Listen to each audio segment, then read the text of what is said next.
Fala, família da Natação Criativa! Quero agradecer mais uma vez a sua presença, que acompanha a gente pelo canal do YouTube, Spotify, acompanha a gente pelo canal do Instagram, quase 200 mil seguidores. E hoje vamos falar sobre a importância da prática da atividade física no inverno, onde a umidade do ar fica mais baixa, o que prejudica um pouco as vias respiratórias, e vamos entender se a atividade física é prejudicial ou se ela é benéfica no dia a dia. Queria agradecer aqui a presença da doutora Tereza Egino, mais uma vez, muito obrigado pela presença. Obrigada pelo convite, Renato. Estou aqui à disposição para ajudar aí com informação. Eu que sou, além de médica, também pratico bastante atividade física e eu acho que isso é fundamental na vida de qualquer pessoa, né? Para se tornar um ser humano, assim, saudável, bem desenvolvido, sem limitações, com autonomia. Então, acho que para tudo. E para a mente, né, também. Eu que te acompanho pelas redes sociais, você incentiva a prática de atividade física no seu dia a dia, filma suas atividades, participa do movimento Médicos Atletas, um movimento muito importante. Para quem não conhece, siga no Instagram, doutora Michele Wada, percussionista aí do projeto, que estimula a prática de atividade física pelos médicos e pelo pessoal da saúde. E a gente sabe que a chegada do inverno pode ser muito difícil para quem sofre de problemas respiratórios, como asma, rinite, sinusite e bronquite, pois nessa época as crises costumam aumentar. Só que além disso, a gente fica muito mais frágil durante o inverno aí para gripes e outros resfriados.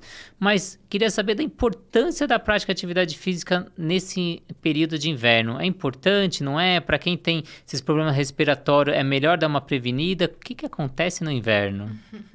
Então, assim, sobre isso, eu queria trazer um estudo recente do Jornal Britânico de Medicina do Esporte sobre a prática de atividade física e a relação com morte por gripe e pneumonia, porque acho que o grande vilão dessas infecções é a fatalidade, né? É o desfecho desfavorável, que é a morte.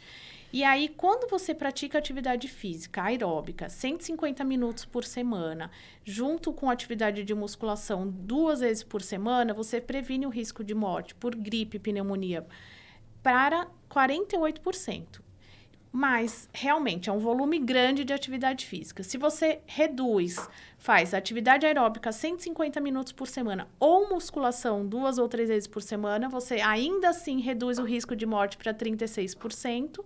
E se você faz qualquer atividade aeróbica de 10 a 149 minutos, ainda assim a redução em 21% do risco de morte por gripe ou por pneumonia. Então, assim, no inverno, no verão, em todos os dias, todas as estações do ano, é muito importante praticar atividade física, tanto para saúde quanto para prevenção de doenças. E a gente pega agora no inverno muita gente querendo se afastar da atividade física e ainda mais da natação. Só que no inverno, como essa umidade do ar é baixa, o que prejudica as vias respiratórias, o ambiente úmido da piscina acaba facilitando e sendo sadio ali, um bom aliado para os problemas respiratórios. Eu queria que você falasse sobre a importância da prática também no inverno, não só no verão. Então, assim, no inverno, a gente fazendo atividade física, a gente está prevenindo essas infecções, está se mantendo ativo, saudável, com essa atividade muscular. E a natação é excelente, porque mexe com toda a musculatura torácica, expande, né, mais essa capacidade pulmonar. Então, você está muito mais preparado para passar por essa estação. E a gente podia dizer que é um mito relacionar a natação com a sinusite, com a gripe. Muita gente fala, eu não vou para natação, senão eu vou ficar gripado.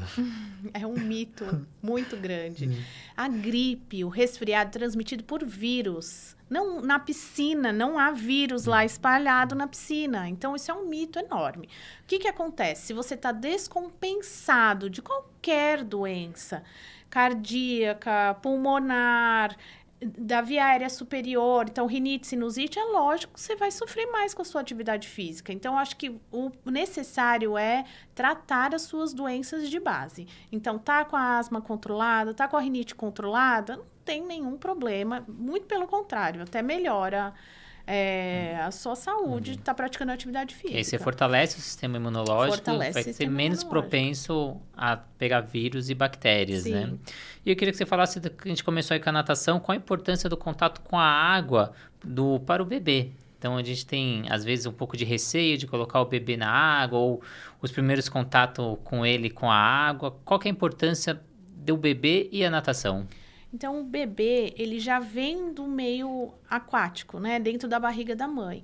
E aí, quando você continua essa promoção de estar expondo ele a esse ambiente aquático, você vai fazendo com que ele não perca os reflexos que ele tinha já desde a barriga e vai estimulando ele bastante na parte motora, em coordenação, com muitos tipos de movimentos que fora da piscina ele não consegue adquirir, né?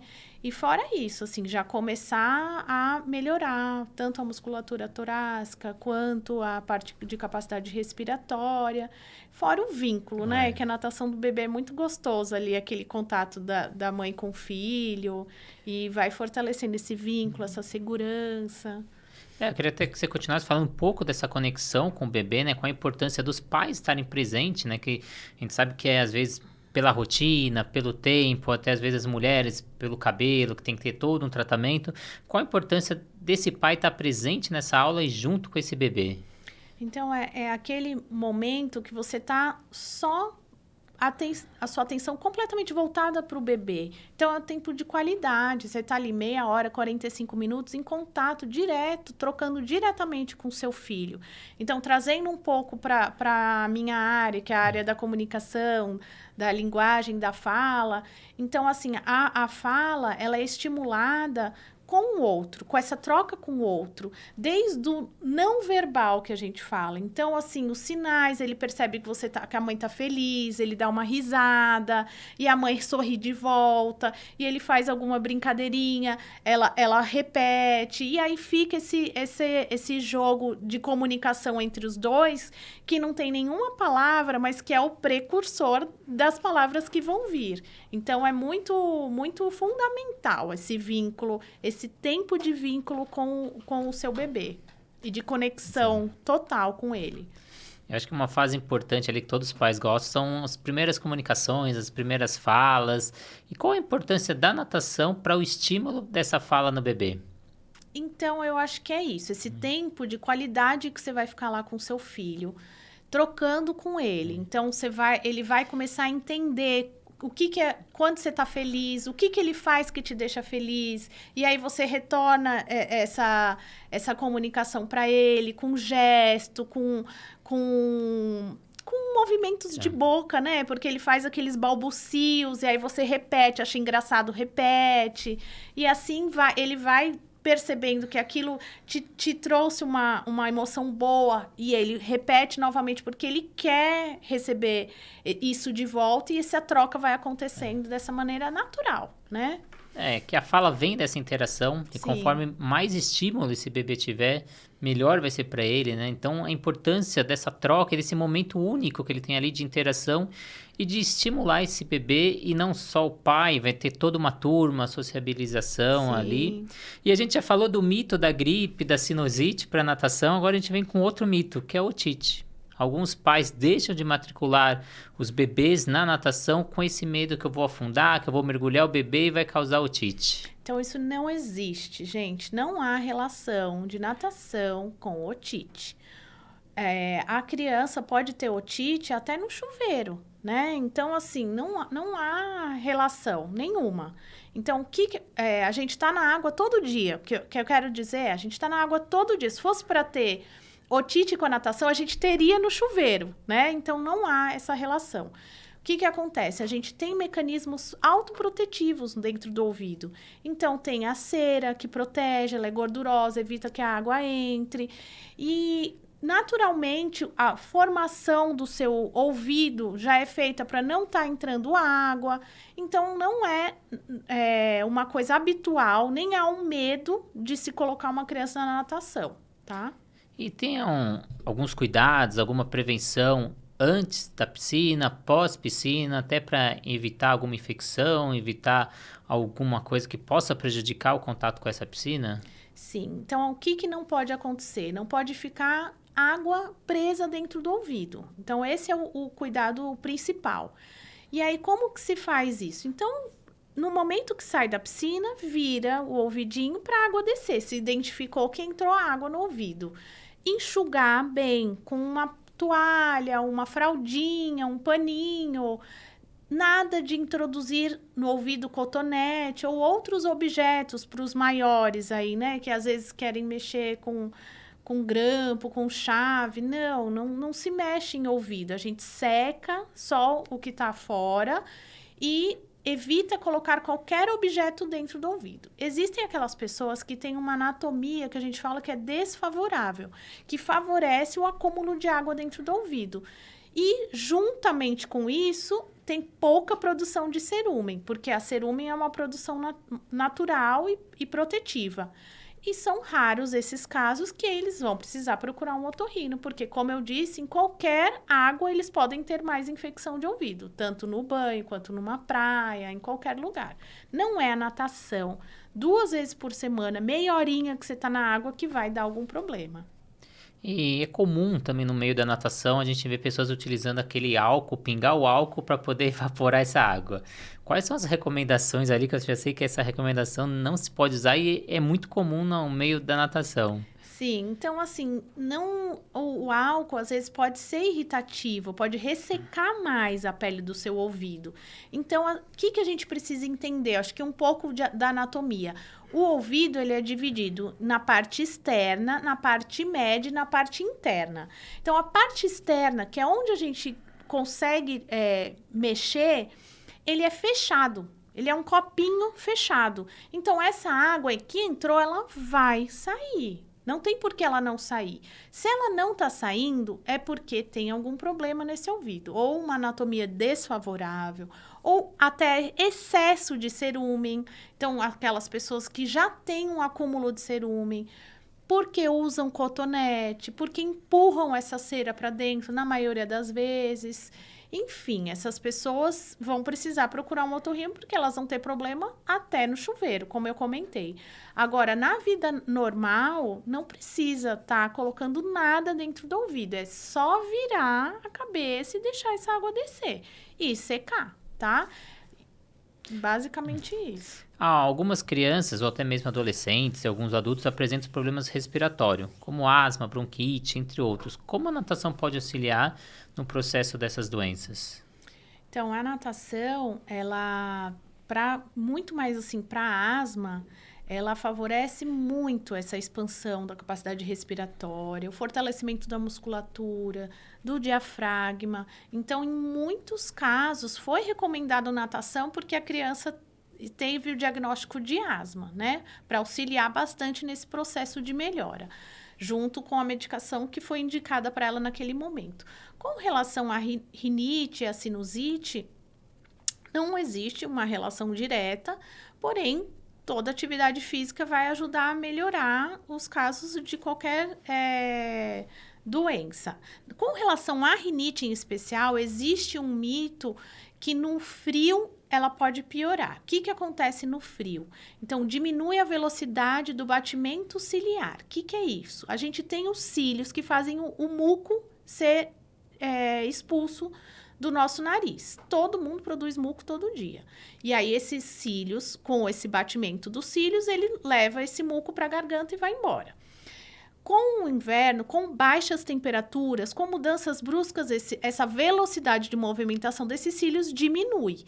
E aí, favorece o acúmulo de muco. O que a gente faz para isso? Lava o nariz. Então, aí vem a lavagem nasal para hidratar, para umidificar, para tirar alguma casquinha que está lá dentro, dificultando esse muco ir embora, para poder tirar partícula grande de substância irritativa, de alergênicos, de vírus, de bactéria. Então, lavar o nariz com soro é excelente para prevenir esses casos. Você tem até alguns vídeos no seu Instagram ensinando essa lavagem. Eu queria que você comentasse qual que é a periodicidade dessa lavagem, se pós-aula de natação é importante fazer essa lavagem, ou só quando você sente alguma coisa que você executa. Então, se há rinite e se há a relação de piora da rinite com uma substância como cloro, eu acho que sim, vale levar um soro em forma de jato contínuo, não precisa ser sempre lavagem de alto volume, que é aquela lavagem com aquela garrafinha, e você colocar um pouquinho de soro no nariz depois da prática. Super tranquilo fazer isso e todo mundo pode levar. Mas são casos específicos. Se você não tem isso relacionado a alguma substância irritativa, não é necessário fazer lá logo que sai da piscina. Mas quando chegar em casa, sim. Eu acho que vale, aqui em São Paulo, que a gente está sempre em ambiente com poluição, em contato com muitas pessoas, vale fazer lavagem nasal todos os dias. Ainda mais no inverno, que a gente tem essa combinação de baixas temperaturas com baixa umidade do ar aqui em São Paulo. Então, o clima, em geral, favorece a problemas respiratórios. E aí, quando você hidrata essa mucosa, você previne bastante. E como a gente iniciou a nossa conversa falando um pouco da gripe, com a relação da natação, aquele mito que diminui um pouco a prática da atividade física, eu queria saber os cuidados que a gente tem que ter antes ou pós as aulas de natação, principalmente agora no inverno, né? A parte de se agasalhar, Sim. a parte que a gente toma aquele banho quente e sai. Uhum. Então, assim, natação, então você vai no inverno, você vai evitar ficar molhado, ficar exposto a baixa temperatura. Então, saiu da piscina, se enxuga e coloca um roupão quente. Banho morno. Depois do banho, seca o cabelo e acabou. Põe a roupa quente e vai para casa. É a mesma recomendação para quem fica tomando banho de chuva, fica molhado. Então, assim, não dá para ficar assim, né? Molhado, exposto a um ambiente de baixa temperatura. Então, já viu durante essa entrevista a importância da prática de atividade física no verão, no inverno. Queria agradecer muito a sua presença, doutora. Ajudou muito o pessoal que está aí do outro lado. Para quem tem um filho pequeno, bebê, quer colocar e tem aquele receio. Para quem está aí, está com um pouquinho de medo de fazer atividade física no inverno. Muito obrigado. Eu queria que você deixasse suas redes sociais para quem quiser te procurar, quiser fazer uma consulta. Onde é seu consultório aqui em São Paulo? Tá, obrigada pela oportunidade mais uma vez, Renato. Eu acho que a gente está aqui nesse movimento de propagar informação de qualidade e minhas redes sociais é @doutora Tereza Gino Otorrino. Eu atendo na Vila Mariana, na Paulista, na Brigadeiro Luiz Antônio e vocês podem me achar lá pelo Insta. Queria agradecer muito aos nossos parceiros, a CPN Academia, mais de 10 unidades aí com metodologia própria, o aplicativo de natação da Swim Track e a plataforma de cursos Educar. E para finalizar, queria deixar o agradecimento não só à doutora Tereza Gino, mas também a doutora Michele Wada, do Movimento Médicos Atletas, que foi o intercâmbio dessa nossa comunicação. E queria até que você falasse um pouquinho desse projeto para a gente finalizar. Como você encontrou esse projeto? Como você se identificou? Como você colabora com ele no dia a dia? Esse projeto é essencial para difundir informação para os médicos, né? E a gente sabe que a maioria dos médicos, infelizmente, são sedentários. E aí, às vezes, é muito difícil a gente falar de uma coisa que a gente não faz e recomendar uma coisa que a gente não faz. Então, eu comecei a falar de atividade física no meu Instagram, porque eu falava disso todos os dias para os meus pacientes e porque eu pratico atividade física. Então, assim, fica uma coisa muito mais alinhada quando você pratica o que você recomenda. E eu conheci ela através das redes sociais, através de uma amiga, Marcela, que também pratica bastante atividade física. E a gente está aí nessa missão de propagar e difundir informação para que todos os médicos deixem o sedentarismo e comecem aí a praticar atividade física e ter uma qualidade de vida.